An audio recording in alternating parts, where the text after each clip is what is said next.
The morning sun rose slowly over the Arizona plains, spilling gold over miles of withered grass and jagged stone. The land stretched endlessly, quiet, except for the low hum of the wind that carried dust and memory alike.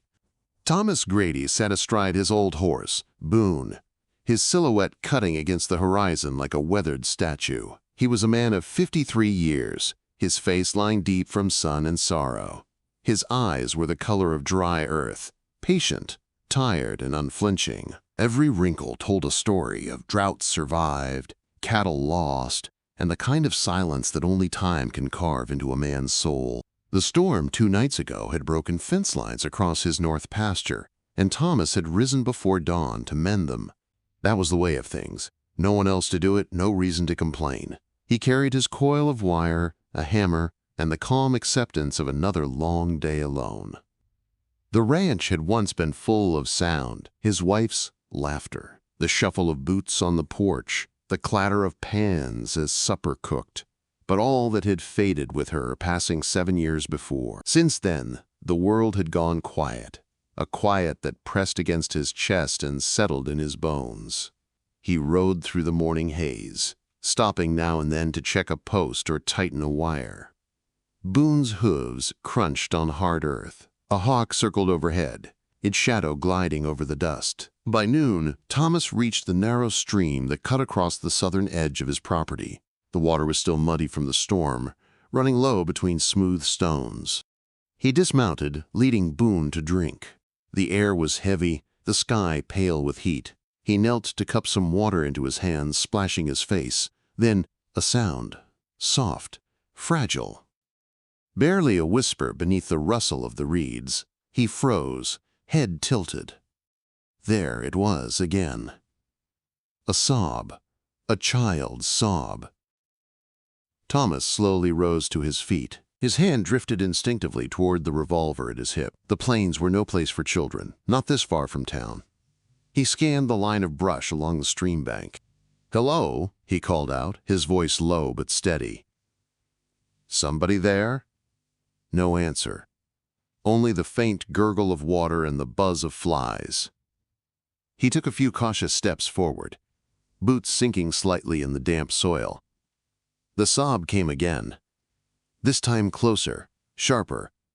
It was the sound of fear, raw and trembling. He pushed aside the tall reeds, and that's when he saw her. A small figure crouched behind a fallen log, no taller than his waist. Her skin was brown from the sun, her hair tangled and black, streaked with dirt and leaves. Her dress, if it could still be called that, was torn, the fabric hanging loose over thin shoulders. Bare feet, scraped and bleeding, pressed into the mud. She looked up at him like a trapped animal. Her eyes were wide and dark, glistening with tears. Thomas stopped where he was. He didn't move, didn't reach for her. The way she flinched at the mere sight of him told him she'd known more fear in her short life than most grown men could bear. "It's all right," he said quietly. His voice was calm, the same tone he used when soothing a spooked horse. "I'm not going to hurt you." The girl shook her head violently.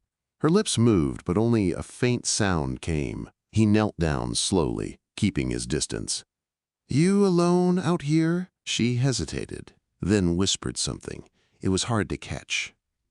Her English broken, her voice weak. He leaned a little closer. "Say that again?" Tears streaked her dirt-stained cheeks. They want to hurt my mom," she stammered. She is sick." Thomas felt something tighten inside him. That voice, so small, so full of desperation, tore straight through the armor he'd built over the years. "Who wants to hurt her?" he asked gently. She looked over her shoulder, as if the trees themselves might be listening. "Men, white men, they come, they take her, I run." He stared at her for a long moment, trying to make sense of it. Apache, by the look of her, maybe 9 years old. The raids and skirmishes between settlers and tribes had grown worse these past years. If men had attacked her camp, she might well be the only one left alive. Still crouched, Thomas rubbed his chin, his jaw tight. He knew what it meant to bring her home. In Clearwater, just a few miles east, they whispered about men who took in Indians. They called them sympathizers, traitors, or worse. A man could lose everything for it. He looked back at the girl. She was trembling, clutching a small leather cord around her neck. A handmade charm, perhaps from her mother. "What's your name?" he asked. "Taya," she whispered. "My name Taya." He nodded slowly. "All right, Taya. My name's Thomas." Her eyes flicked toward his horse, then back to him. She looked ready to bolt if he moved too fast. "Your mama's hurt?" he asked. Taya nodded. "She can't walk. She need help. Please." Her plea was so simple, so pure. It cut deeper than any wound. Thomas stood up, running a hand over his face. He should ride back to town, tell the sheriff. That's what anyone would expect him to do. But he already knew how that would end. They'd send a patrol, maybe a bounty crew, and that would be the end of the girl's mother. He looked up at the sky, the endless sweep of it, and felt the weight of choice pressing down on him. Boone lifted his head from the stream, snorting softly. Thomas sighed. "All right, girl," he said finally. "Let's get you out of the sun." He stepped closer, slow and deliberate. She flinched at first, but didn't run. When he extended a hand, her gaze darted between his face and the ground. Then, hesitantly, she reached out her small hand, placing it in his rough, calloused palm. It was like touching something fragile as glass. He helped her to her feet. She was lighter than a sack of feed, bones sharp under her skin. "Easy now," he murmured. He led her toward the horse. Boone stood steady, patient, as Thomas lifted her up onto the saddle. The girl froze, gripping the horn tightly. "You take me?" she asked.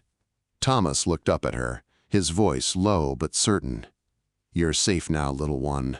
She blinked, tears clinging to her lashes, unsure whether to believe him. He swung up behind her, settling into the saddle. Boone snorted once, then started forward. The stream glimmered behind them as they rode out toward the wide horizon. The land stretched silent around them. Broken fences, distant mesas, the faint cry of coyotes far off. Thomas felt the small weight of the girl leaning slightly against him, her breathing shallow. After a while, she spoke again. "You have family?" He hesitated. "Used to," he said. "Not anymore." She was quiet for a long time after that. Then, so softly he almost missed it, she whispered, "Me too." Those two words echoed in his chest like a bell struck deep in a canyon. He tightened his hold on the reins. The sky had begun to darken, clouds gathering to the west, thick, gray, heavy. The wind picked up, carrying the smell of rain. Boone trudged on through the tall grass, each step measured and sure. The first drops began to fall, pattering on leather and dust. Thomas pulled his coat around the girl, shielding her from the wind. "Not far now," he said quietly. "You'll be warm soon." Taya didn't answer. Exhaustion had taken her. Her head rested against his chest, eyes half closed. As the storm rolled closer, thunder rumbled across the plains, deep and low. Lightning flashed against the distant ridges, lighting up the world for a heartbeat. And in that moment, Thomas saw more than just the land ahead. He saw himself years ago holding his wife's hand as fever took her, the helplessness, the silence afterward, the long, hollow ache that had followed him every day since. And now, this child, this small, frightened creature, had somehow cracked open a piece of him he thought had long since died. He rode harder as the rain began to pour, each drop a cold reminder that the world didn't care who lived or who broke. But Thomas did. He cared, and that was enough. The wind howled as they reached the rise overlooking his ranch. The outline of the barn appeared through sheets of rain, solid, familiar, waiting. Boone trotted the last stretch, hooves splashing through mud. Thomas dismounted, lifting the half-asleep girl into his arms. She stirred slightly, murmuring something in Apache, words he couldn't understand, but they sounded like a prayer. He carried her up the porch steps, through the creaking door, and into the warmth of the house. The smell of old wood and tobacco filled the air. Thomas laid her gently on the worn sofa near the fire, wrapping a blanket around her small frame. The firelight flickered against her face, revealing streaks of mud and dried tears. For a long moment he just stood there, hat in hand, rainwater dripping from his coat. He felt the storm rumble outside, but inside a strange stillness filled the room, a peace he hadn't known in years. He knelt beside her, brushing a damp strand of hair from her forehead. "You're safe now," he whispered again, barely audible. The girl didn't stir. Only her slow, steady breathing answered him. Thomas leaned back against the wall, staring into the flames. Outside, the thunder rolled away, leaving behind a quiet, steady rain tapping on the roof. He knew the choice he'd made wasn't the end of trouble. It was only the beginning. The world out there wouldn't take kindly to what he'd done. But for now, watching that small life sleep by his fire, he found something stronger than fear. He found purpose. And as the night deepened, Thomas Grady closed his eyes for the first time in years, not as a lonely man guarding an empty home, but as a protector once more. Rain hummed on the roof through the gray morning, a steady whisper that softened the edges of the world. The girl slept deeply on the sofa, curled under a wool blanket, one small hand gripping the leather cord at her throat. The fire had settled to coals, pulsing red like a quiet heart. Thomas eased another split log onto the grate, coaxing a ribbon of flame from the embers, then stood and listened for any shift in her breathing. It remained even, fragile, the sound of a life hanging on to the warmth it had found. He left the door unlatched and stepped onto the porch. The storm had spent itself into a fine drizzle, the kind that silvered the cottonwoods and stitched the air with mist. Beyond the corral, cattle moved as smudges in the pale light. Boone watched him from beneath the eave, flicking an ear, patient as ever. Thomas rubbed the gelding's neck and murmured, "Thanks," then drew in the wet smell of the earth. The world felt rinsed and new, and yet heavy with what the day would demand. A rattle of pots and the faint cadence of humming drifted from the kitchen lean-to. Martha always came with the light, rain or no rain, as constant as sunrise. She had the sort of hands that remembered for you how much salt a stew needed, how a fevered brow should be cooled, where the last jar of peaches was tucked behind sacks of flour. He found her at the stove, with her sleeves rolled to the elbow, stirring a pot with the same firmness she used to settle arguments. "You tracked mud clear to the hearth," she said without looking at him. "Brought you a rag and left it by the door. Didn't much think you'd find it." "I had my hands full," he answered. "I can see that." Her eyes cut toward the main room where the girl slept. Concern passed over her face like a cloud, then tucked itself back under her practical calm. "What's her name?" "Taya." Martha nodded, tasted the spoon, and reached for the tin of pepper. "How long's she been down?" "Since last night. Found her by the creek. Half a breath left in her. Hungry when she wakes." "Starved." Martha set the spoon aside and wiped her hands. "And what are you thinking you've done, Tom? You fetched home a whole storm bigger than the one that tore your fences." He leaned against the doorframe and watched the rain stitch, rip, and stitch again at the mist. "She said men took her mother. Said they'd hurt her. Sick, too." "You believe her?" "I do."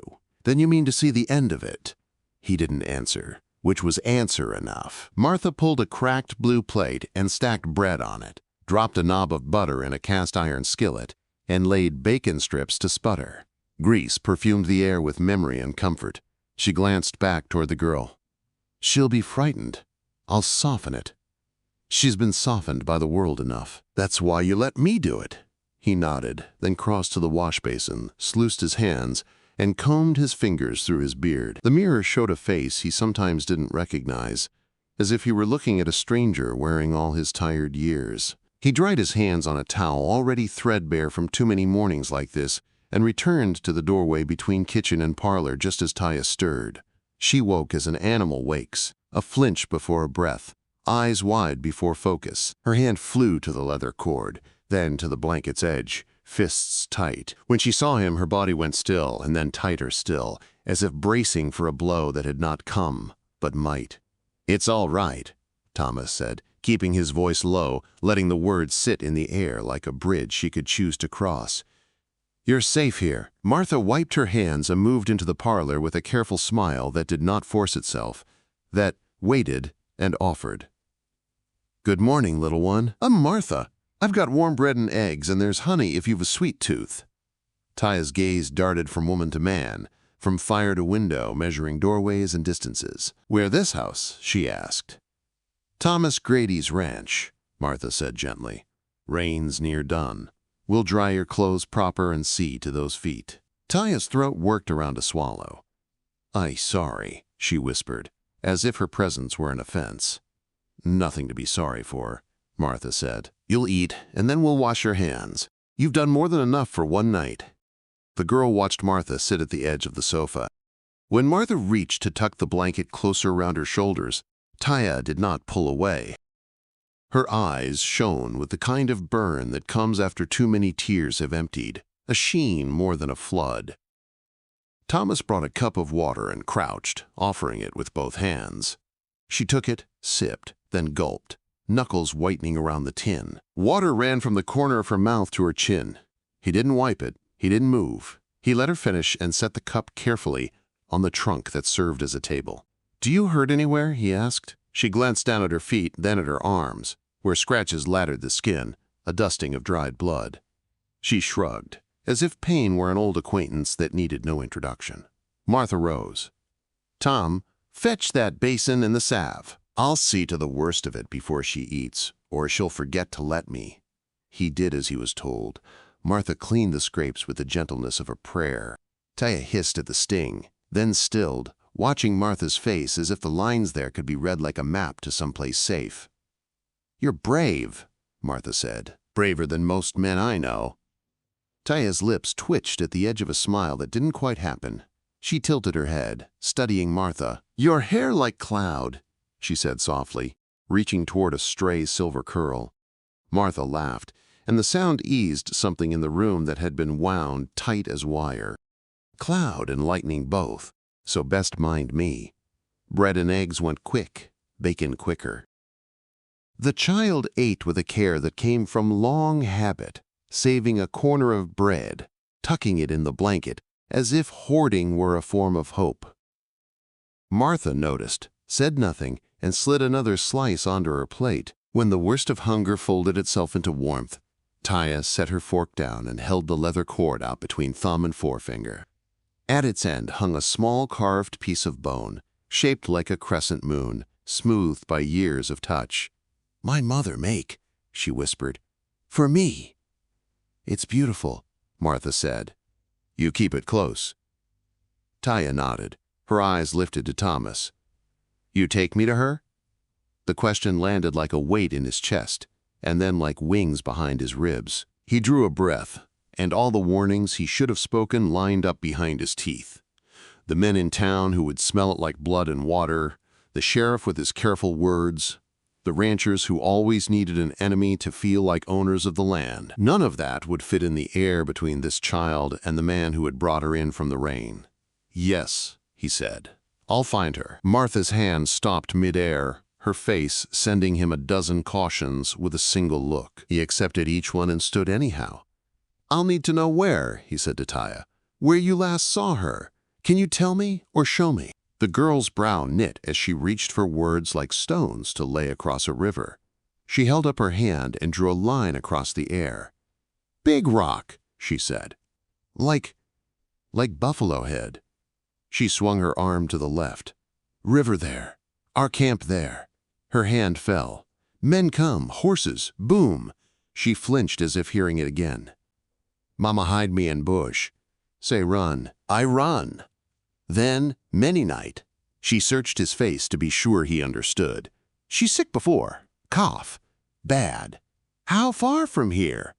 Taya lifted a shoulder. The spaces of the land spoke a language older than miles to her, and he could read enough to get the scent. He fetched a paper map from a drawer, creased and mended a dozen times over, and laid it on the trunk. He pointed to the stream in the bend where he'd found her. Then he ran his finger out toward the ridges that lifted like a row of sleeping giants. "Here?" he asked. She studied the map as if it might deceive her, then tapped a place just shy of the canyon's lip. Her finger trembled at the memory of it. There, many trees, rock like head. He folded the map. All right. Martha gathered the empty plates. You're not riding blind into Apache Canyon. I'm riding where a mother is.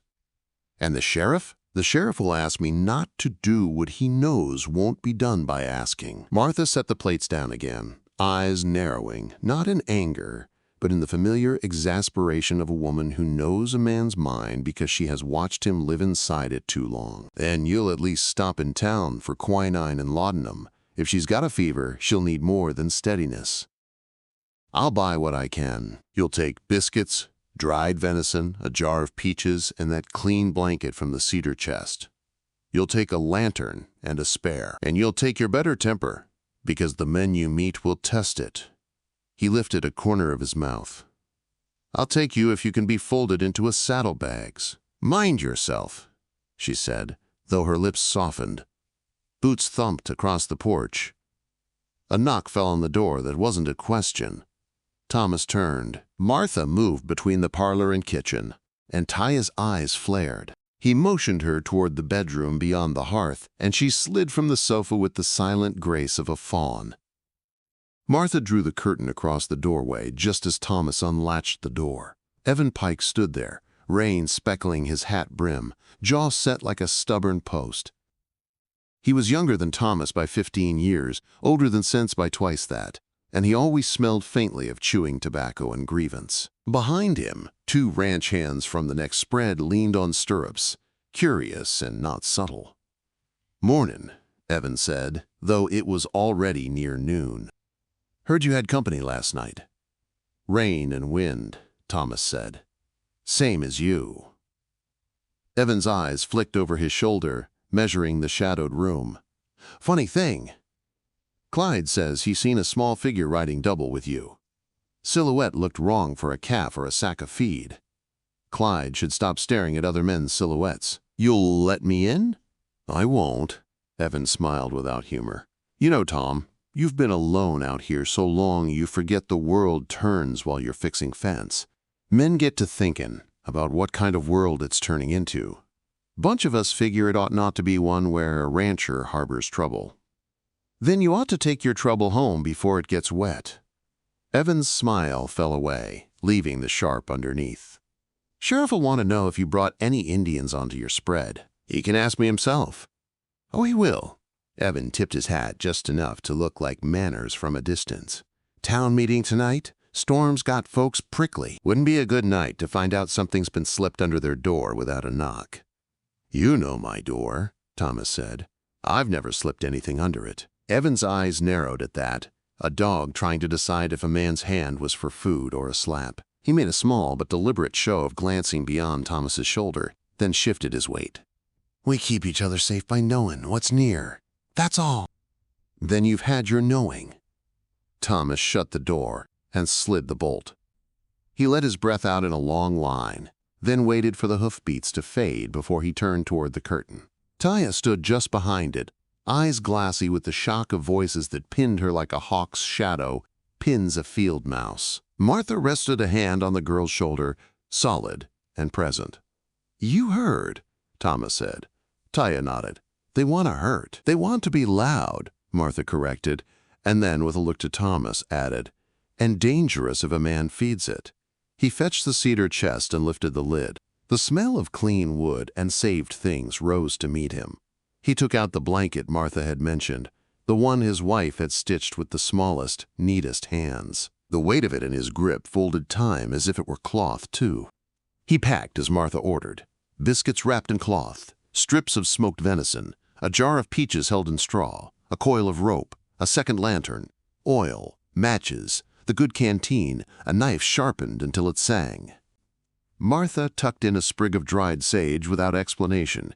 He did not ask for one. Taya watched the saddlebag fill as if learning the shape of hope. When he lifted his coat from its peg, she stepped forward and caught his sleeve. "Please," she said, words snagging on breath, "if you no find, if she couldn't finish." Her eyes shone again, but this time the tears held were heavier, older, the ones that sink instead of spill. Thomas put his hand over hers. "I'll find her," he said, "alive if breath will allow. If not, I'll bring you truth, and I'll bring her bones home to a place you choose. That's a promise I will keep. Promises weren't words to toss like dice. He said them the way he would say a burial prayer. Low, certain, binding. Martha tied the last bundle and set it by the door. "You'll come by the doctor's before you head for the canyon," she said. "I'll send a note with you so he doesn't make a sermon out of his questions. I'll be back as quick as I can." "You'll be back right," she said. "And that might not be quick. I'll keep the girls safe meantime. And if Evan Pike shows again with some friendlier friends, I'll remind him I can wield a skillet like a judge's gavel." He almost smiled. "That you can." He shrugged into his coat, settled his hat, and then dropped to one knee so he could look Taya square in the eye. "You'll stay with Martha. She knows more ways to mend hurt than any medicine man I've met." Taya leaned forward without warning and pressed her small forehead to his knuckles where his fist rested on his knee. The gesture was both child and old soul, ceremonial and desperate. He felt it all the way to the place where grief had salted him. "You come back," she whispered. "I will." Boone stamped once at the hitching rail as if impatient with talk. Thomas lifted the saddlebags, stepped out into the thin rain, and secured them across the cantle, checking cinch and stirrup with the ritual of a man who understands that details keep you alive. He turned once more toward the door. Martha stood there with Taya beside her, a figure cut out against the warm square of the room behind. For a heartbeat, it looked like a painting of some life he might have had. Woman, child, man going to work, with the comfort of ordinary edges. But the world has ways of insisting on its roughness. He touched his brim to them both and swung into the saddle. The gelding moved as though a thought had twitched into muscle, and they trotted toward the gate, rain needling his cheeks. He traced the two-track toward Clearwater until the cottonwoods thinned, and the road unrolled like a ribbon of mud and memory. The sky was a lid of pewter that gave back no echo. At the doctor's, he kept his hat in his hands, and his answers short. Doc Avery was the sort who could be trusted with a secret if the secret was about pain and the means to blunt it. If it was about men, he was less reliable, but less inclined to ride a gossip like a racehorse than most. He slid quinine into a paper packet, laudanum into a dark glass bottle, and wrapped a roll of clean bandage linen. He didn't ask much beyond what a fever looked like, how long it had held, whether the lungs rattled. Thomas offered generalities with a farmer's patience, enough to tell the truth without telling a story. "You'll want to keep her warm," Doc said.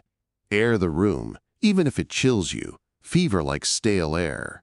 And mind the dose. Laudanum comforts, but it can also quiet a breath more than you mean to." Thomas paid in coin and a promise to mend the split rail at the doctor's back fence if he had a day. He stepped out into the brighter afternoon, rain gone to drift, and mounted again. Word traveled faster than horses. By the time he reached the edge of town, eyes had already weighed him from windows and over coffee cups. The general store's bell jangled a shade too eagerly as someone stepped out just to watch him go. He didn't look right or left. The road east opened into the long-run country, and he let Boone stretch into it. The land lifted and broke into folds that held watered shadows. He felt the old steadiness return, the one that came when a man set himself a line and kept to it. Distance took the noise out of other men's thoughts. The farther he rode, the more the map Taya had drawn on air with her small, shaking hand rose from memory and set itself on the ground in front of him. River, ridge, rock like a buffalo head. He found the place where the raiders had come down out of the slope by the way the grass told it. Pressed and torn, a week old at most. Ashes lay in a circle that had been a hearth, then a warning, then a wound. Bits of beadwork were ground into the mud, a small comb of bone. A clay pot in 3 pieces, its paint flaked but still stubborn in color. He dismounted and knelt, touching the edge of the broken pot with a thumb, as if to apologize on behalf of the world. Tracks told a story, a cluster of shod hooves, men heavier than the horses they rode with their choices, a stutter step here where someone had stumbled, a dragged line where a body had sagged between 2 riders or been hauled by wrist. He followed the marks to the scrub, where smaller tracks broke away, a child's prints, light as punctuation. They angled toward the bushline, where a body could fold itself small and survive if it believed in silence. "Good girl," he said to the space she had occupied, as if words could travel backward.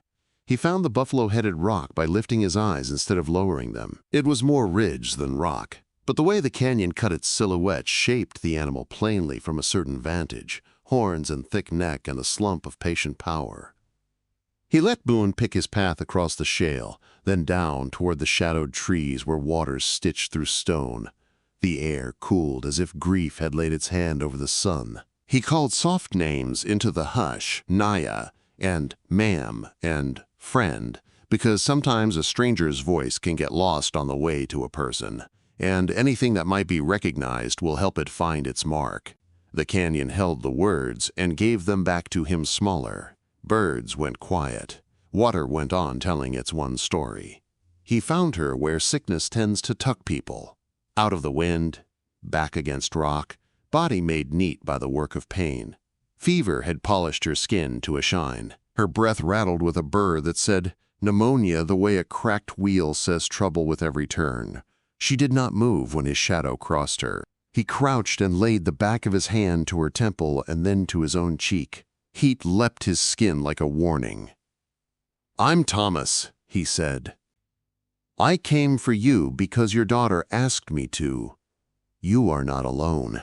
Her eyes opened to slits. Language searched and could not climb the ladder between them. She blinked as if shifting tracks from one world to another.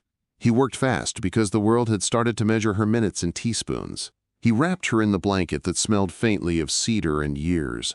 He set a little quinine under her tongue and waited with patience that felt like prayer.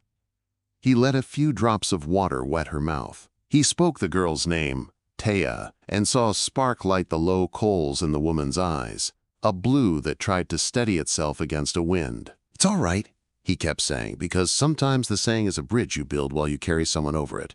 "It's all right." He lifted her as if lifting everything that had ever hurt him, and laid her across the saddle with care that forgot to be any kind of man but a careful one. He tied what needed tying with the gentleness you use for a calf that doesn't know why the fence is its friend. He walked Boone out of the canyon, leading by the rein, matching the horse's step to the fragile rhythm of the woman's breath.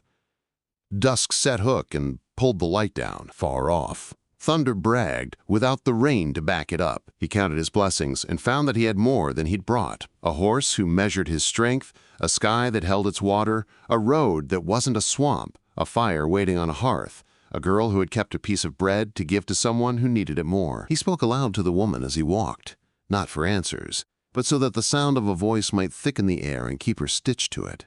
"Your girl is safe," he said. "She's got a good appetite and more sense than men twice my size. She asked me to find you, and I said I would, and I have. This is the part where we do the rest of the promise." He kept on until the land unrolled into the flats, and the dark softened to a velvet instead of a wall. The ranch rose from the night, with the humble shape of a thing that intends to keep standing. Light leaked from the windows in thin threads. Martha's work, no doubt, winding safety with lamp oil and habit. He felt the ache in his back as a small and welcome proof that he was not yet done being useful. Martha opened the door before he could call, as if she had been measuring his return by the measure of the kettle's simmer. She took in what needed to be taken in with one look. Woman, fever, danger. The way Thomas's jaw set when he'd met his limit and decided to keep going past it anyway. "Bring her," she said simply, and the room rearranged itself around the work of care. They laid Naya on the bed near the hearth. Martha's hands moved the way a river does around stones, adapting without losing its course. Blanket off, fresh sheets pulled, cool cloth to brow, a pot to boil water, a pinch of willow bark from a jar, a drop count of laudanum that she set next to the bed but did not yet give. Thomas spooned the smallest measure of peaches against the woman's lips and watched her mouth remember sugar and the shape of swallowing. Taya stood at the doorway with both hands over her own mouth, a child trying to hold her heart inside her. When Naya opened her eyes again, she saw her daughter, and the veil that fever had pulled across the world lifted just enough to show a path. Taya stepped forward, then stopped, trembling on the threshold between fear and love. Thomas put a hand at her back and eased her the last steps. She reached the bed and took her mother's hand in both of hers, small fingers warming a cold that had been gathering. "Mama?" she said, and every syllable was a stitch that drew a wound's edges nearer. Naya's lips shaped the girl's name with a dry sound like paper. Tears slid from the outer corners of her eyes into the hair at her temples. Martha blotted them without fuss and smiled the kind of smile that refuses to be sentimental until the danger is past and then will crumble in the pantry where no one has to witness. Outside, the night kept its own counsel. Somewhere out along the road to town, men were choosing how big to make their shadows on a wall by the size of the fire they stood in front of. Here, a smaller fire insisted on a different sort of courage. Thomas banked it just so, made certain the kettle spoke in that low, constant voice that means it can be called upon. He checked the latch, then the shutters, then the loaded rifle that he leaned in the corner, not as a threat, but as a promise he hoped to keep by never needing to keep it. When at last Taya's lid sagged and she curled on the rug by her mother's bed, still holding the hand she had claimed, Martha draped a quilt over her. Thomas sat in the chair between the hearth and the door and let his body remember the shape of rest. He watched the breath of the sick woman and the twin breath of the child, counting without counting, keeping time in a way that was gentler than the world but just as honest. Martha poured him coffee that had been sitting too long and knew he wouldn't complain. She leaned her hip against the table and looked at him until he met her eyes. "They'll come," she said. "No drama, no fear, just weather and what you do when it changes. I know. You did right. I know that too." The admitting cost him something and gave him something else. "Then you'll sit quiet and let right hold a while."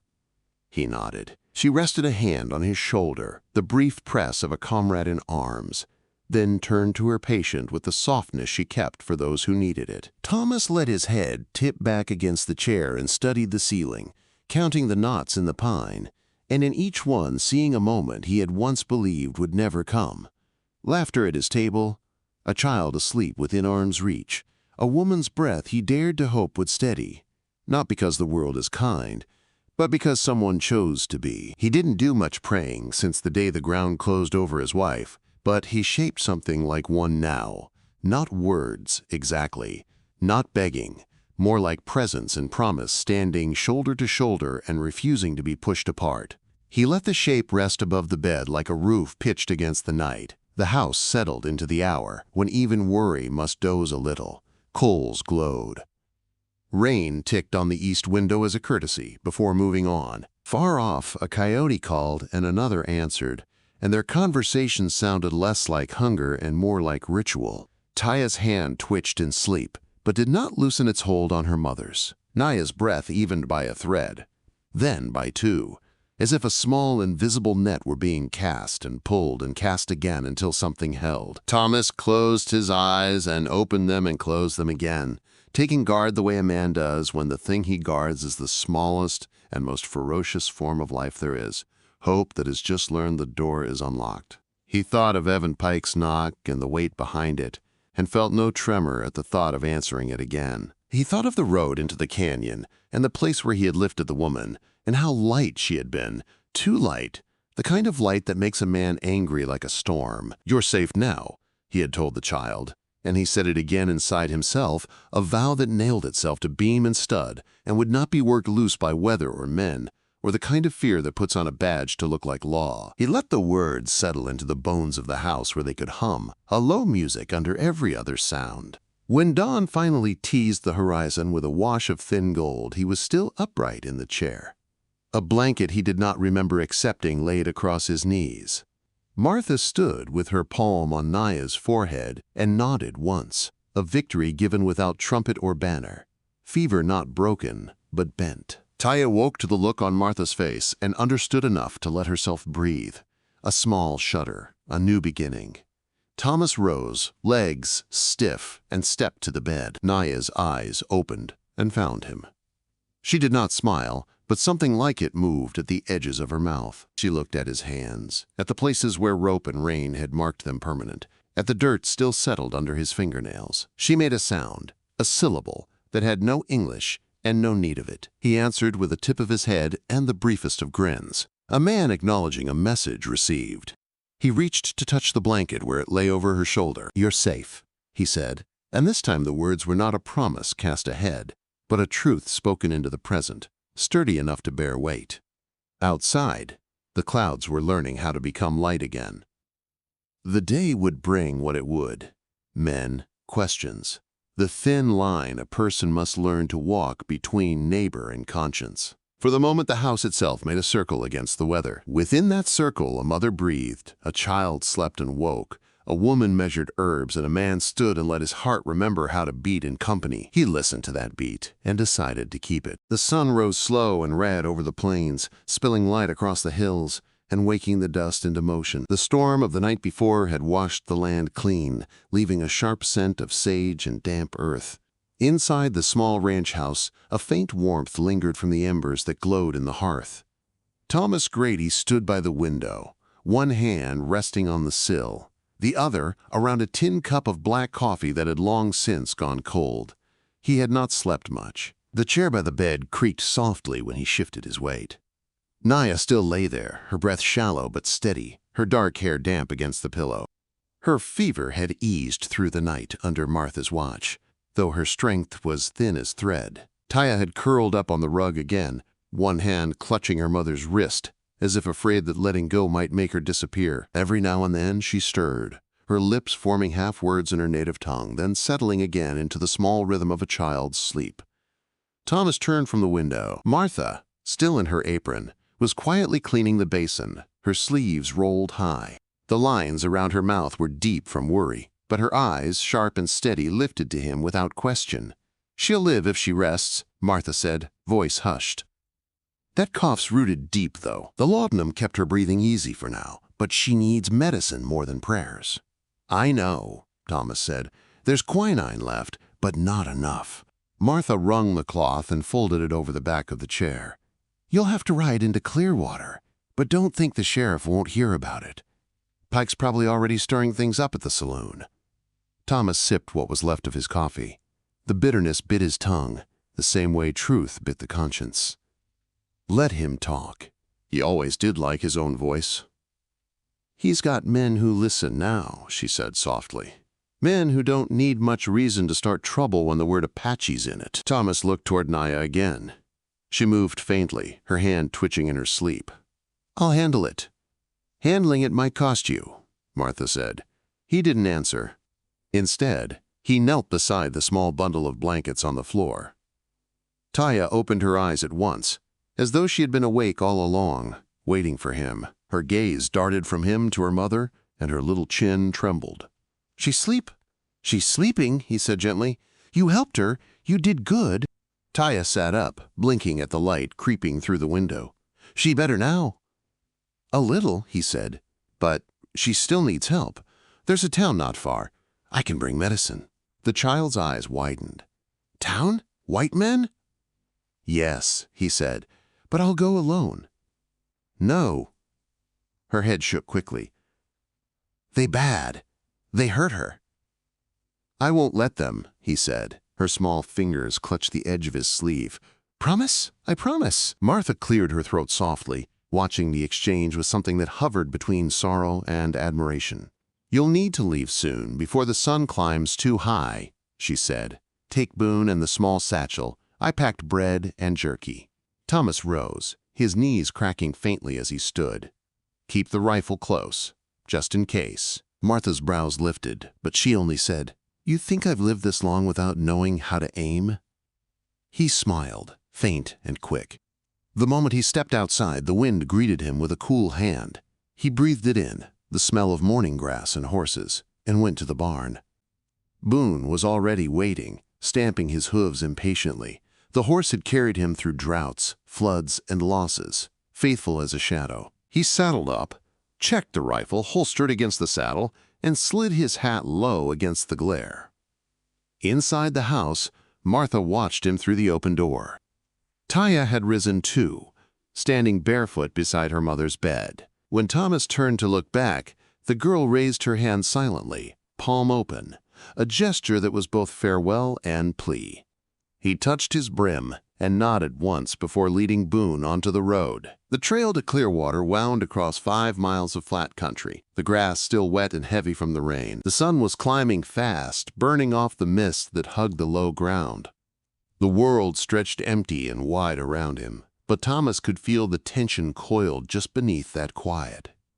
By the time he reached the edge of town, the first sounds of life were echoing down the street: wagon wheels, hammer strikes, and the low murmur of conversation. The saloon doors creaked open, laughter spilling out, brittle and mean. Thomas guided Boone down Main Street. People paused as he passed. Some nodded politely, others didn't. Whispers moved like dust in the air. He stopped at the general store first, tying Boone to the hitching post. Inside, the storekeeper, Harold Denton, looked up from behind the counter. "Morning, Tom," he said, too cheerfully. "Heard you had a visitor or two out your way." Thomas's eyes narrowed slightly. "Word travels faster than sense in this town." Denton chuckled nervously. Now, don't take it sore. Folks just talking. Say you brought in an Indian girl." Thomas set his jaw. "I brought in a child who needed help. That's all anyone needs to know." Sure," Denton said, rubbing his hands. "You know how folks get. Just talk, that's all. What can I get you?" "Quinine, laudanum, and some bandages," Thomas said. "And coffee if you've got it fresh." Denton moved to the shelves, still muttering under his breath. "Mighty generous man, Tom Grady. Always got a heart for strays." Thomas didn't answer. He laid a few coins on the counter, waited as the man wrapped the supplies in brown paper, and took them with a nod. As he turned to go, the door swung open hard enough to rattle the glass. Evan Pike stepped in, his hat dripping rainwater onto the floorboards. He smiled, but it wasn't a friendly smile. "Well, if it isn't the hero of the plains," Pike said, voice dripping sarcasm. "Heard you're running a new kind of ranch now, one for savages." Thomas didn't move. "Morning, Evan." "You didn't answer me the other day," Pike said. "Town's got questions. You plan on telling us what kind of company you're keeping?" Thomas stepped past him. "My company's my business." Evan grabbed his arm, but before he could speak again, Thomas's voice dropped low. "Take your hand off me, Pike." The air in the room tightened. Denton froze behind the counter, pretending to rearrange tins of beans. Pike hesitated a second too long. Thomas turned his head just enough to meet his eyes. Cold, steady, unflinching. Pike's grip loosened. "You're making a mistake," Pike said, backing away. "That woman, if she's what they say she is, she's trouble. She'll bring the whole town down on you." Thomas pushed open the door. "Then, let them come." He walked out without another word, the bell above the door jangling behind him. Outside, the wind had picked up, carrying grit down the street. He untied Boone, swung into the saddle, and rode out of town under a sky that was already gathering clouds again. By the time he reached the ranch, the light was dimming. The air smelled of rain. He dismounted at the gate, his boots sinking into the damp soil, and carried the supplies inside. Martha met him at the door. "You were gone long enough for me to start counting bad ideas," she said. "Ran into Pike," he answered simply. "He's stirring the pot." "Let him," she said. "We've got our own to tend." Taya ran to him as soon as she saw the bundle under his arm. "Medicine?" He nodded. "For your mother." She followed him closely as he set the supplies on the table. Martha mixed the quinine and water, spooning it carefully into Naya's mouth. The woman stirred, her eyes opening weakly. Thomas knelt beside her bed. "You're safe here," he said again, the words firm as stone. Her lips parted. A whisper came, soft and cracked. "Taya?" The girl stepped forward, clutching her mother's hand. "I hear, Mama," she said in a voice small but certain. Naya smiled faintly, her eyes shining with tears. Her voice trembled. "Good girl." Thomas looked away, the moment too tender for him to hold. He stood and moved to the window. Beyond the field, the last of the light caught the dust trails of distant riders. "They're coming," he said quietly. Martha joined him, her face pale. "Pike? Or worse," he said. "They'll come to look, to ask, maybe more." "What'll you do?" she asked. Same thing I've done all my life, he said. Stand my ground. That night, the wind rose again, sharper now, carrying the dry whisper of danger. Thomas sat by the door with his rifle laid across his knees. Martha dozed in the chair. Taya slept by her mother's side. Hours passed. The world outside grew still, waiting. Then came the sound, a faint rhythm of hoofbeats approaching, slow but certain. Thomas rose quietly, moving to the window. Moonlight flashed on the barrels of guns. 4 riders, Pike among them. He took a deep breath, the kind that steadies more than lungs. He set the rifle against the wall and opened the door before they could knock. Pike's voice carried over the night. "Evening, Tom. You awake?" "I am." "Good. Saves us time." Thomas stepped onto the porch, closing the door behind him. "You should have stayed home," Pike grinned. "Couldn't sleep. Thought I'd pay a visit. Heard you're keeping a woman and a child under your roof. Folks don't take kindly to that sort of thing." "Folks ought to learn kindness," Thomas said. Pike's grin faltered. "Don't test me. We came to see her, that's all. Make sure she ain't trouble." "She's sick," Thomas said. "And she's not your concern." "She's Apache," Pike snapped. "That makes her everyone's concern." Thomas stepped forward, his boots thudding against the porch boards. "Not tonight. It doesn't." The men shifted uneasily. The wind hissed between them. Pike's voice rose. "You protecting her, then? Is that it?" Thomas's answer came quiet, but it carried farther than a shout. "I'm protecting a mother and her child. If that's a crime, you'll have to write a new law." For a long moment, no one moved. Then one of the riders spat into the dirt. "Ain't worth it, Evan. Let's go." Pike glared, jaw tight, but his courage faltered under Thomas's stare. "This ain't over," he muttered, turning his horse. "You're making a mistake that'll cost you everything." "Maybe," Thomas said, "but it's mine to make." When the last hoofbeat faded into the distance, Thomas stood there a while longer, the night wind cooling the sweat at his neck. He looked out across the dark plain where the stars burned steady and sharp. Behind him, the door creaked open. Taya stood in the light, small and silent. "They go?" she whispered. "They go?" he said. She stepped closer, looking up at him. "They come again?" "Maybe," he said, "but I'll be here." Her eyes searched his face. "You no afraid?" He smiled faintly. "I am, but I stay anyway." She nodded, as if that answer was enough. He reached down, resting a hand on her shoulder. "Go on now. Your mama needs you." As she turned back inside, Thomas looked once more toward the horizon. The sky was clearing, and the first pale hint of dawn touched the rim of the earth. He stood there until the light began to grow, knowing the day ahead would not be easy, but certain that what he had chosen was right. In the quiet of that moment, he realized something had changed, not just in the house, but in him. The ranch that had long been nothing but emptiness now held breath, warmth, and the fragile hum of hope.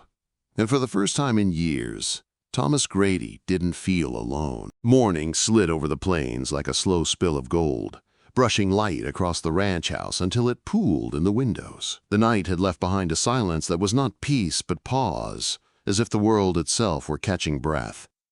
Thomas stood outside, with a rifle cradled against his arm, eyes tracing the ridgeline where the riders had vanished hours earlier.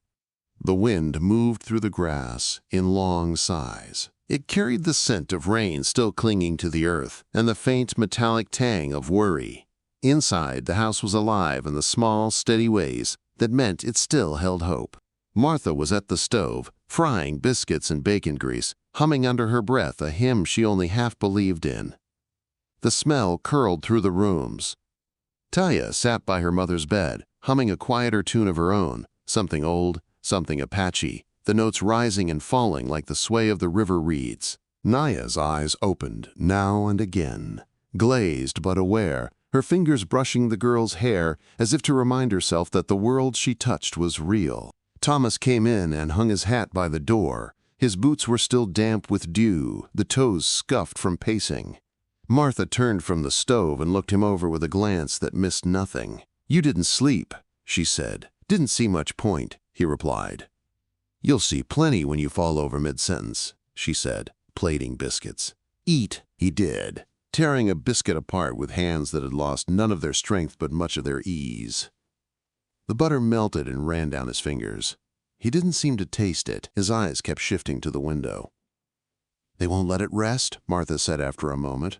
"Pike's the kind who builds himself taller by digging other folks deeper. He'll want to show he can't be crossed." Thomas nodded. "I know. That's why I've got to get ahead of it." Meaning, "I'm riding into town after breakfast. Talk to the sheriff before Pike twists this into a hanging story." Martha snorted softly. "And you think talking to Sheriff Dobbins will untwist anything? That man's spine bends whichever way the loudest man pushes." "Then I'll give him something solid to stand on," Thomas said. "Truth's still heavier than gossip if you put it down right." Taya looked up from her mother's bedside. "You go town again?" she asked. "Yes," Thomas said.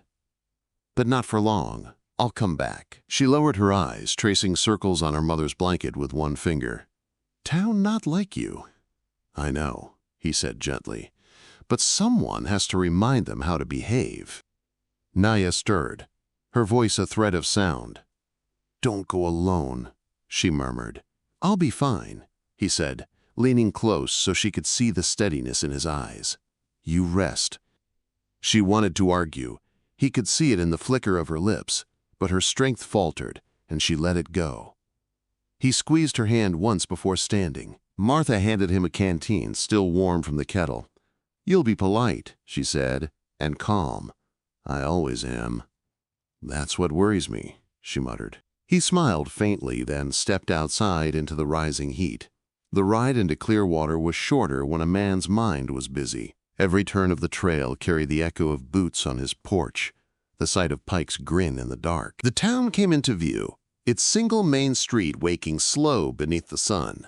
Wagons creaking, a blacksmith hammering rhythm against metal, a dog sleeping under the boardwalk. Sheriff Dobbins was standing outside his office, cleaning his pipe with a pocket knife. He was a thin man with a soft face that looked borrowed from someone gentler. He watched Thomas dismount and offered a nod that carried both greeting and caution. "Mornin', Tom," he said. "Heard there's talk." "There's always talk," Thomas replied. "This time I figured I'd bring it to you before it grows teeth." Dobbins leaned against the post. Pike came by early. "Says you're harboring Indians out at your place. Says they're dangerous." "You know better," Thomas said. "I know Pike likes to hear himself talk," the sheriff answered. "But I also know folks listen when a man uses words like danger and property in the same sentence." Thomas folded his arms. "One's a sick woman. The other's her child. They haven't harmed anyone." "Doesn't matter to some," Dobbins said quietly. "Fear don't care about facts." "Then tell them the law does," Thomas said. "You're the one wearing the badge." The sheriff's eyes dropped to the dust at his boots. "Law's only as loud as the crowd lets it be. You know that." "Then maybe it's time someone spoke louder." The two men stood there a long moment, the silence between them stretching like wire. Finally, Dobbins sighed. "I'll talk to Pike. Try to cool things. But you do well to keep close to home. Don't come into town for a spell. Let the dust settle." Thomas's jaw worked, but he nodded once. "Appreciate it." He turned to leave, but Dobbins called after him. "Tom, you know you can't save everyone." Thomas looked back. "I'm not trying to, just doing right by the ones I can." He rode out of town, with the sun high, and the stares of half the street following him. By the time he reached the open plains, the air felt thicker, heavier. Clouds were building along the horizon, dark and low, the kind that didn't just bring rain. They brought reckoning. When he got home, the sky was already grumbling. Martha was out by the corral, gathering laundry from the line before the wind could claim it. She saw the look on his face and didn't bother asking. "They're coming, aren't they?" she said. "Maybe not tonight," he answered. "But soon." Taya was sitting on the porch steps, drawing shapes in the dust with a stick. She looked up as he tied Boone at the rail. "Bad men." "They're just men," Thomas said. "That's trouble enough." She nodded, understanding more than her years should have allowed. The storm came in with the evening. The wind rose, pulling at the shutters, and the sky turned the color of old bruises. Martha lit lamps and closed the windows while Thomas stacked wood by the hearth. Naya dozed restlessly, her breathing shallow. The thunder rolled close, shaking the glass. When the first knock came, it wasn't thunder at all. Thomas froze. The knock came again, harder, meaner. Taya's head snapped up. Martha's hands stilled over the lantern. "Stay with her," Thomas said quietly. He took the rifle from beside the door and stepped out onto the porch. Lightning flared, and in its brief white glare he saw them. 5 men on horseback, rain dripping from their hats. Pike sat at the front, his grin bright as a cut. "Evening, Grady!" Pike shouted over the wind. "Thought we'd pay another visit." "You picked a fine night for it," Thomas said. "Storm's a good cover," Pike replied, "for questions and answers." "You already asked your questions," Thomas said. "You just didn't like the answers." Pike dismounted slowly. "We're not here to fight. We just want to see her. Make sure she ain't one of the ones that raided Simpson's cattle lot last month." "She isn't," Thomas said. "Then you won't mind us checking." "I do mind," Thomas said. "She's sick, not your concern." Pike took a step forward. "You got a funny way of saying that on land that's meant to be shared." "Shared?" Thomas's voice hardened. "I built this place with my own hands. The only thing you share is your hate." Lightning cracked again. The men behind Pike shifted, uneasy. The wind flung rain sideways, stinging. Pike's temper, already thin, snapped. "You really think you can stand out here alone against all of us?" "I'm not alone," Thomas said. Martha's voice came from the doorway behind him. "He sure isn't." She was holding the shotgun steady as stone, her eyes calm and cold. "You boys look awful wet to be this stupid." Pike blinked at her, thrown off for a moment, then scowled. "Don't point that thing at me, Martha. You wouldn't shoot." "Try me," she said. The tension stretched until the storm itself seemed to hold its breath. Then another voice broke it, small, trembling, but fierce. "Go away!" Taya shouted from inside, her silhouette framed by the firelight. "Go!" Pike turned toward the sound. "That her?" he said. "That the little savage you're all so protective of?"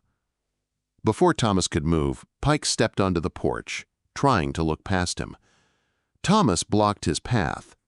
The rain beat harder, running in streams down his hat brim. "You're done here," Thomas said. Pike's jaw clenched. "You'll regret this." Thomas's voice dropped to a growl. "Maybe, but not tonight." Something in his tone stopped the others from moving. Even Pike hesitated. For all his talk, he saw in Thomas's eyes the kind of quiet that comes only from men who have already made peace with what they're willing to lose. The sheriff's voice cut through the rain then, surprising everyone. "That's enough." Dobbins rode up fast, rain slicking his coat. He dismounted, pushing between them. "Put it down, Pike. You're done." "Hell I am," Pike said. "You can't stop us all." "I can shoot the first man that moves," Dobbins said flatly, "and you'd be surprised how that slows the rest." The men shifted again, uncertain. The thunder rolled overhead, swallowing half their courage. Finally, Pike spat into the mud. "This ain't over, Sheriff." "Then I'll be waiting," Dobbins said. Pike climbed back on his horse, glare cutting through the rain. "You'll wish you'd never brought her here, Grady," he said, and turned his mount. The others followed, their silhouettes melting into the storm until nothing was left but the sound of hooves fading into the dark. Thomas stood there until they were gone. Dobbins holstered his pistol and wiped rain from his brow. "You sure know how to stir a hornet's nest," he said. "They came to me," Thomas replied. The sheriff nodded. "And you handled it, for now." He glanced toward the door. "She all right?" "She will be," Thomas said. "Good. Keep her inside. Keep that rifle close." He swung onto his horse. "Town'll talk worse tomorrow, but talk's cheaper than bullets. Let it wear itself out." He rode off into the storm. Thomas watched him go, then turned back to the house. Inside, the air was warm again, the fire steady. Taya was pressed against her mother, trembling but unharmed. Martha lowered the shotgun and set it back against the wall. "Guess he earned his badge tonight," she said. "Guess so," Thomas replied. He closed the door, bolted it, and stood there for a long moment, listening to the storm. The rain softened, the thunder rolling away like a beast losing interest. Naya looked at him, her eyes clearer now, though tired. "They go?" "They go," he said. She nodded, then whispered, "Thank you." He took off his coat and hat, both dripping, and set them by the fire. "You don't need to thank me," he said. "You just need to heal." She watched him a long moment. Her voice was low, rough from sickness. "You could have let them take us." "I could have," he said. "Why didn't you?" Thomas met her eyes. "Because the world's got enough men who turn away." Naya looked down at her daughter, then back to him. There was something in her gaze, soft, steady, growing like dawn breaking through fog. He looked away first, pretending to stoke the fire. Martha poured him coffee, though her hand still shook a little. "You'll have the whole town at your gate before week's end," she said. "What then?" "Then we show them what decency looks like," Thomas said, "even if we have to teach it the hard way." She huffed out a breath that might have been a laugh. "You always did pick the longest road." He sat down, finally feeling the weight of the night settle across his shoulders. Taya crawled closer to the fire, eyes wide but calmer now. Naya's breathing had steadied, each breath a fragile promise that the worst had passed. For a while, no one spoke. The wind eased. The rain slowed to a whisper against the roof. When he finally looked out the window again, the horizon was clear. The moon slipped free of the clouds, turning the wet earth silver. He watched it rise, his reflection faint in the glass beside it. An old man with mud on his boots, smoke in his hair, and something new in his chest that might almost have been hope. He thought of Pike's words, of the threat still hanging in the dark, but for now he let them drift away. The danger would come again, but so would morning. And morning meant work, and work meant life. He glanced back at Naya and Taya asleep by the fire, the child's head resting on her mother's arm. Martha was dozing in the chair. The house was quiet, except for the creak of the timbers and the soft, content sound of breathing. Thomas whispered, more to himself than to anyone, "You're safe now." Outside, the last of the storm passed east, and the land fell still beneath the stars. The first pale line of dawn crept across the plains, sliding through the open window and spilling over the worn floorboards of the ranch house. The storm had left everything quiet and washed clean. Water dripped from the eaves in slow rhythm, and the smell of wet earth and pine hung heavy in the air. Inside, the fire had gone down to a whisper of coals, glowing faintly under a layer of ash. Thomas sat by it still, not asleep, not awake, just caught in that heavy space between. The rifle leaned against the wall beside him. His hands were clasped, his thumbs pressed together like a man saying a prayer he'd long forgotten the words to. Every few moments he looked toward the bed where Naya lay sleeping.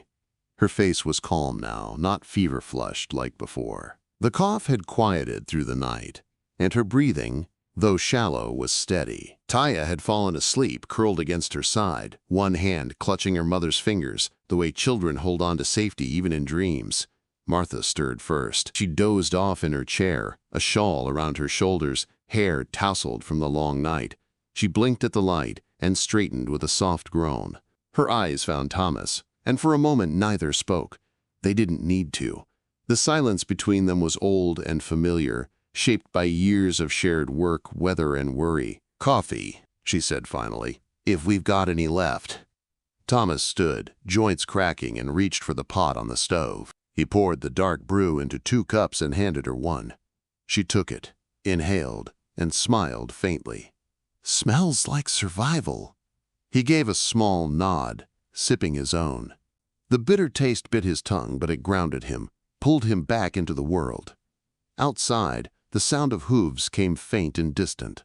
One horse, not many. Thomas set his cup down and moved to the window, lifting the curtain just enough to look out. The rider was small, hunched against the cold, and as the figure drew closer he recognized the blue coat and slouching gait of Sheriff Dobbins. "He's back," Thomas murmured. Martha sighed. "Couldn't even wait for the mud to dry." Thomas opened the door as Dobbins rode up, his horse's flanks streaked with dried rain. The sheriff tipped his hat, eyes weary. "Morning, Tom. Didn't sleep?" "Not much," Thomas said. "Didn't figure you would," Dobbins replied, dismounting with a grunt. "Pike and his boys spent half the night jawing at the saloon. They're full of whiskey and talk. I've been circling them like flies on a carcass, but talk turns ugly faster than sense can catch up." Thomas nodded once. "He'll come again." "Most likely," Dobbins said. "But maybe not for a few days. I told him anyone setting foot on your land without a warrant would meet the business end of my patience." He paused, eyes flicking toward the window. "How's she?" "Better," Thomas said. "Still weak." "And the girl?" "She's tougher than she looks." The sheriff adjusted his hat, squinting toward the horizon. "Town's splitting down the middle, Tom. Half say you're a fool, half say you're a man with more guts than the rest of us combined. You'll have trouble no matter which side wins." "I always do," Thomas said quietly. Dobbins smiled without humor. "That's what I figured." He swung back into the saddle. "You watch yourself. Trouble's like weather out here. It don't stay put." When he was gone, the sound of hoofs faded into the distance, swallowed by the open land. Thomas watched until even the dust settled. Then he went back inside. Naya was awake. She lay still, but her eyes followed him, dark and clear now, no longer clouded by fever. She spoke softly, her accent rounding the edges of her words. "He, friend?" "As much as any man wearing a badge can be," Thomas said. She smiled faintly, her voice rough but steady. "You keep me safe." He pulled up the chair beside her bed. "You and the girl. That's what I said I'd do." Taya stirred at the sound of voices. She blinked, then smiled when she saw Thomas. "You here?" "I'm not going anywhere," he said. The child's face brightened. "Mama better." "Yes," Naya whispered, turning her head to look at her daughter. "Because of him." Thomas looked away, embarrassed by the weight of her gaze. "You'll get stronger now. You'll need rest, good food, air. After that, maybe we'll figure where to go from here." Naya frowned slightly. "Go?" "When you're ready," he said. "There's still folks who'd rather not have you here." She was quiet for a long time. Then, almost to herself, she said, "Always we move. My people always wind." Her fingers traced the blanket as though following invisible paths. But Taya tired of moving. Thomas didn't know what to say. He looked toward the window, where the morning light had begun to brighten. Martha came over, carrying a bowl of broth. "She needs to eat," she said, handing it to Naya. "And you need to stop talking like a man trying to run from his own heart." Thomas gave her a look that was half warning, half weary amusement. "You always did talk too much." "And you never enough," she replied.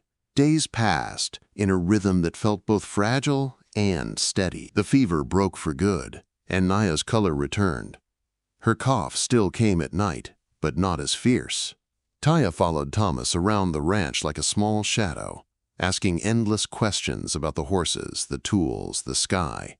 She learned to feed the chickens, to fill the water troughs, to whistle softly so Boone would lower his head for her. The ranch, once silent except for the wind, began to hum with small human sounds again. Footsteps, laughter, the clatter of dishes. Thomas found himself listening for them when he worked the fields. He didn't realize how empty the world had sounded until those sounds returned.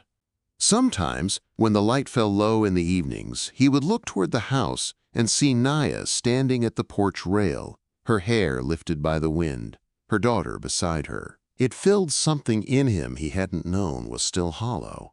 But peace never lasted long in the frontier. On the fourth day, a rider came fast up the hill, kicking dust. It was Denton, the storekeeper, his face pale and eyes wide. He pulled up hard at the gate. "Tom, you better come quick!" Thomas was already halfway to him. "What is it?" "Pike," Denton gasped. "He's gathered near a dozen men at the saloon. Says they're marching up here come sundown. Claims that woman of yours." "She's not mine," Thomas cut in sharply. Claims she's the one who helped raid Simpson's ranch, Den went on. He's got people riled. Says he's bringing her to justice. Thomas's jaw tightened. You tell him he's not bringing anything but foolishness. I tried, Den said, shaking his head. They're past listening. Thomas looked toward the house. Through the open window, he could see Taya braiding a length of rope, her small fingers quick and sure. How long before they ride? Denton hesitated. An hour, maybe less. Thomas nodded once. Get back home, Denton. Keep your doors closed. The storekeeper didn't argue. He turned his horse and rode hard back toward town. Thomas went inside. Martha met him halfway. She'd seen that look on his face before. They're coming, she said.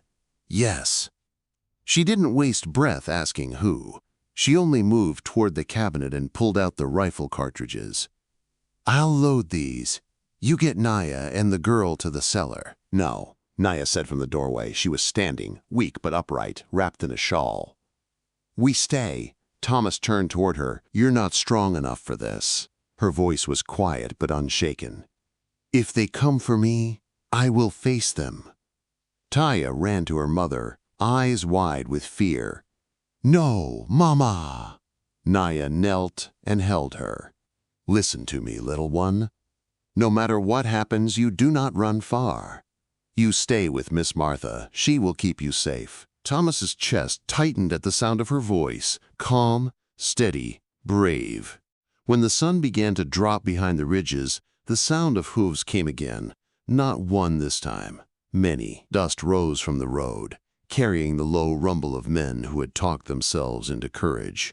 Thomas stepped onto the porch, rifle in hand. Martha stood just behind him with her shotgun, face set like stone. Naya stood near the door, Taya clinging to her skirt. Pike led the riders up the path, his horse snorting, eyes wild. The men behind him held torches, their light flickering against the growing dark. Pike reined in and pointed his gun toward the house. Come out, Grady, he shouted. We're done asking nice. Thomas stepped forward into the yard. You should have stayed home, Evan. You're harboring a murderer, Pike yelled. That woman's Apache scum. Her people raided Simpson's, killed his men. She was nowhere near Simpson's, Thomas said evenly. She was dying in a canyon when I found her. That's what she told you, Pike sneered. And you believed it? You've gone soft, old man. You forgot what they did to folks around here. Thomas's voice stayed low, but it carried over the wind. What they did, or what we did to them? Murmurs rippled through the men behind Pike. A few shifted uneasily. She's got no place here, Pike spat. And neither does that brat. Thomas raised his rifle, but not to aim. You come for her, you'll have to come through me. Lightning flared again on the horizon, a dry flash with no thunder. The wind picked up, pulling dust into the air. The torches flickered and hissed. Pike's face twisted with rage. You'd die for her? He shouted. Thomas didn't flinch. I'd die doing what's right. The men hesitated. Their horses stamped nervously. For all Pike's bluster, he saw what the others did in Thomas's stance. Unmoving, unafraid, steady as the land itself. He was a man with nothing left to lose, but the little piece of goodness he'd chosen to protect. Then a voice cut through the standoff, soft but clear. Please, Naya said, stepping onto the porch. The shawl around her shoulders fluttered in the wind. No more fight. I am not who you think. The men stared. Even Pike blinked, thrown off by her calm. My people raid sometimes, she said, her voice trembling but strong. But I was not there. I was tending the sick. I have nothing but my child. She placed a hand on Taya's head. She is not your enemy. For a moment the night held its breath. Pike's jaw worked. Words, he said. Nothing but words. Then Thomas spoke again, his voice rough, hard. You hear the truth, and still you'd rather believe the lies that make you feel big. You talk about justice, but what you really want is to be cruel and call it right. Something in that broke the last of Pike's control. He raised his pistol. Then maybe we'll start with you. Before his finger could tighten, a single gunshot cracked through the air, not from Thomas, but from the edge of the group. The sheriff's voice followed it. "Enough!" Dobbins rode in from the darkness, gun smoking in his hand. "Put it down, Pike. Right now." The men turned, startled. The sheriff's face was pale, but his eyes burned with anger. "You raise that gun again, I'll shoot you where you stand." Pike froze. For all his fury, he wasn't ready to die for it. Slowly, he lowered the weapon. "Get out," Dobbins said. "All of you. This ends tonight." One by one, the riders turned their horses. Some muttered under their breath.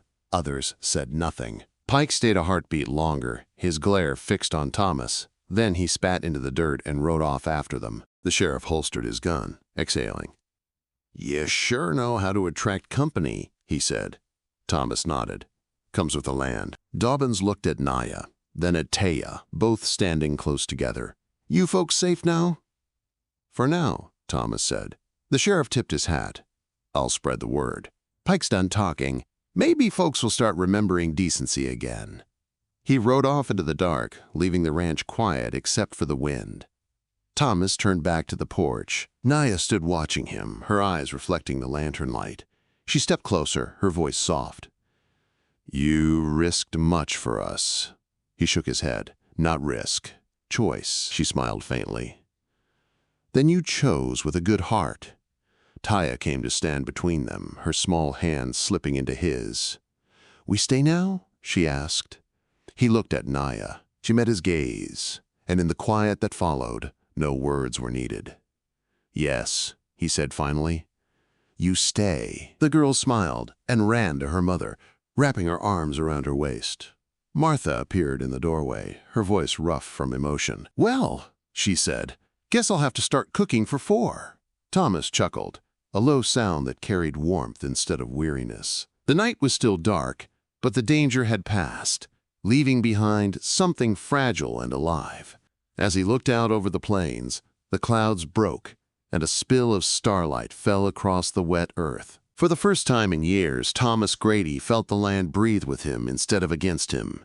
He turned toward the door, where Naya and Taya waited in the glow of the hearth. His voice was soft, almost lost to the wind. "Let's go home." And together they stepped inside. In the unforgiving silence of the western frontier, compassion became Thomas Grady's greatest act of courage. He stood against prejudice, fear, and the loneliness that had long claimed his heart, only to find love and family in the very place the world said it could not exist. Through a single choice, to protect instead of turn away, he proved that even in the harshest land, kindness can take root and bloom like wildflowers after the storm. If you were moved by this story of love, redemption, and courage beneath the western sun, make sure to subscribe to Wild West Love Chronicles so you don't miss the next heartwarming tale from the untamed frontier. Every week, new stories of hope and humanity ride in from the dusty trails. Subscribe now and saddle up for more unforgettable journeys of the heart.